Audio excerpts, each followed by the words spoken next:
বহির্বিশ্বের অন্যতম শক্তিশালী ও ক্ষমতা সম্পন্ন দেশ তুরস্ক। বিভিন্ন কারণে তুরস্কের প্রেসিডেন্ট আলোচনায় থাকলেও দেশটি এখনো সরাসরি কোনো দেশের সাথে যুদ্ধে জড়ায়নি। অথচ এই তুরস্কের হাতে আছে 50টি পারমাণবিক বোমা।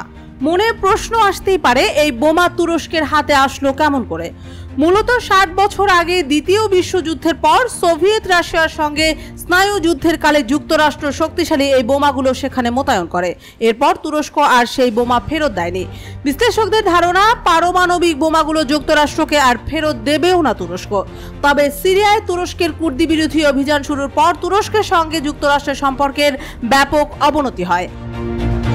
ন্যাটোভুক্ত এই দুই দেশের মধ্যে উত্তেজনার পরিপ্রেক্ষিতে আলোচনায় আসে তুরস্কের কাছে থাকা পারমাণবিক বোমা ইস্যু।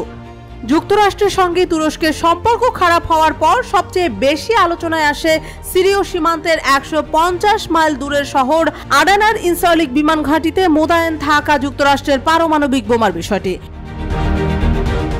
এখানে রয়েছে 50টি B-61 পারমাণবিক বোমা। ইনসালিক বিমান ঘাঁটিতে থাকা পারমাণবিক বোমাগুলো নিরাপদে রাখার সক্ষমতা নেই স্বয়ং মার্কিন বাহিনীরও। অস্ত্র বিশ্লেষকরা উদ্বেগ প্রকাশ করেন, ওয়াশিংটনের সঙ্গে আঙ্কারার সম্পর্ক খারাপ হলে এই পারমাণবিক বোমার কি হবে?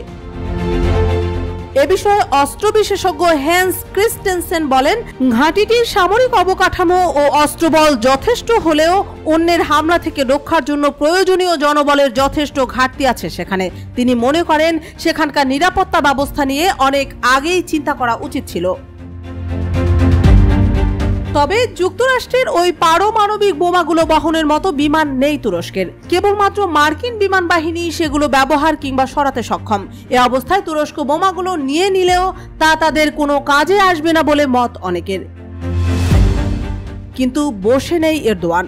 প্রথমবারের মতো নিজেদের তৈরি যুদ্ধ বিমানের পরীক্ষামূলক সফল উড্ডয়ন করেছে তুরস্ক।